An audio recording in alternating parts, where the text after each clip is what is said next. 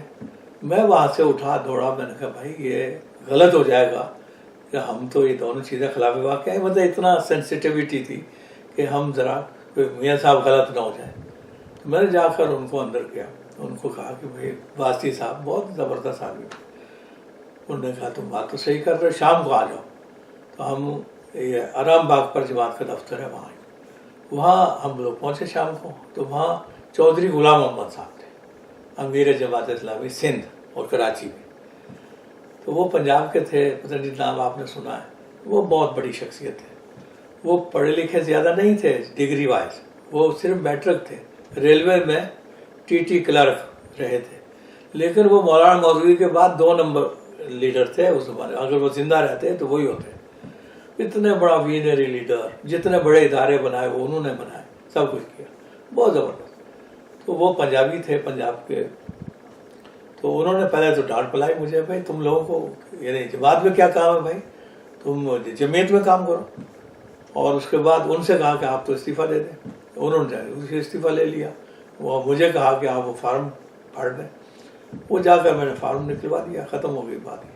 لیکن میرا تعلق قائم ہو گیا چودھری غلام محمد صاحب سے. انہوں نے مجھے اپنا بیٹا بنا لیا اور اتنی محبت دی. میرا تو کراچی میں کوئی تھا ہی نہیں سوائے ان کے ماڑی والوں کے. تو میں نے انہیں بتایا بھائی میرا چودھری صاحب میرا تو کوئی بھی نہیں ہے کراچی میں. کہہ لیں نہیں تمہارے سب یہ سب ہم لوگ تمہارے ہی ہیں. انہوں نے اتنی محبت دی، اتنا سب کچھ کیا. پھر انہوں نے کہا کہ تم اب کیا. میں نے پھر جب انٹر کیا، یہ انٹر سے پہلے کی بات ہے، انٹر کیا تو پھر ان کے پاس گیا پہ یہ نتیجہ آیا. تو انہوں نے اپنے دفتر میں مٹھائی بانٹی. پھر میں نے بی اے کیا تو بی اے کیا انہوں نے بڑا. میں نے کہا جی اب میں نے بی اے کر لیا ہے، اب میں کیا کروں.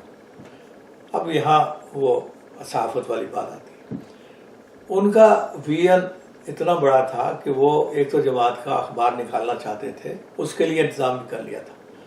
دوسرا وہ ایک نیوز ایجنسی، عالمی نیوز ایجنسی بنانا چاہتے تھے، جو پھر OIC میں نیوز ایجنسی بنی. یہ ان کا ویژن تھا، انہوں نے اس کی کیمپین چلائی تھی. تو انہوں نے کہا کہ وہ میں نے تمہاری انگریزی کیسی؟ میں نے کہا بہت اچھی.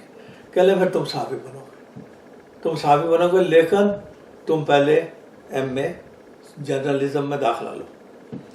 چنانچہ میرا اچھا گریڈ بھی اچھا آیا تھا. چنانچہ انہوں نے مجھے اس طرف لگا دیا اور پھر میں نے جا کر یونیورسٹی میں داخلہ لے لیا. اس زمانے میں کوئی اتنا زیادہ نہیں تھا، میرا اچھا تھا سب کچھ. میرا ایک ٹیسٹ لیا اور انہوں نے اس کو داخلہ دے دیا. تو یوں میں چودھری غلام محمد صاحب نے میری کیریئر پلاننگ کی. اور اس کے بعد جو ہے وہ میں جرنلزم میں داخل ہو گیا. میں پہلے ہی سال میں تھا کہ انہوں نے فون کر کے یوسف صدیقی مرحوم جو جنگ کے ایڈیٹر تھے، سید محمد تقی بھی تھے، لیکن یوسف صدیقی صاحب سے ان کی بڑی بھائی چارہ تھا.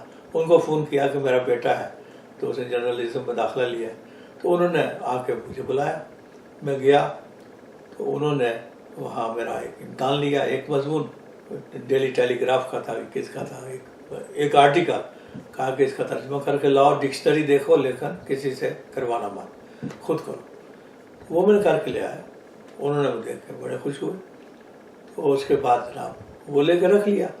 پھر میرا ابھی میں فرسٹ ڈگری میں تھا کہ مشرق 15 اپریل 1967 میں مشرق کراچی سے نکلا. پھر اس میں جگہ ہمارے صفحے بڑھے تو اس میں 4 بندوں کو کراچی یونیورسٹی سے، چونکہ میں یونیورسٹی میں تھا تو میرے ساتھ ایک قمر عباس جعفری ہے وائس آف امریکہ میں، وہ آج کل بھی ہے. وہ میں ایک فیض اللہ بیگ تھے، ہم 4. ایک دوسرا ظہیر عباس تھا، یہ کون تھا، ہم 4 پہ وہاں. یہ پہلے ہم لوگ تھے، بیچ تھا جو یونیورسٹی سے جو جرنلزم پڑھ رہے تھے وہ جنگ کو جنہوں نے جوائن کیا. اس سے پہلے کوئی میٹرک تھا، کوئی انٹر تھا، کوئی میٹرک فیل تھا، لیکن اچھے لکھنے والے تھے، اچھے صحافی تھے. تو یہ ہمارا پہلا بیچ تھا 67 اپریل 15 اپریل. تو یہ ہمارا اس میں داخلہ ہو گیا چونکہ میرا پہلے تھا. اور ایک اور دلچسپ بات یہ ہے کہ جب میں نے اس کی درخواست لکھی جنگ میں شمولیت کی تو شامی صاحب مجیب الرحمن شامی اور میں نے ایک ہی دن درخواست لکھی. انہوں نے ہفتہ روزہ اخبار جہاں کے لیے لکھا، درخواست لکھی یونیورسٹی میں، اور میں نے جنگ کے لیے لکھی۔ تو اخبار جہاں جنوری 67 کو نکلا، ان کا پہلے ہو گیا۔ محمود شام بھی لاہور سے آ گئے، قندیل سے، اور میرا پھر اپریل میں ہوا، 3-4 مہینے بعد ہوا۔ تو اس طریقے سے یہ میرا صحافت تک کا یہ سفر۔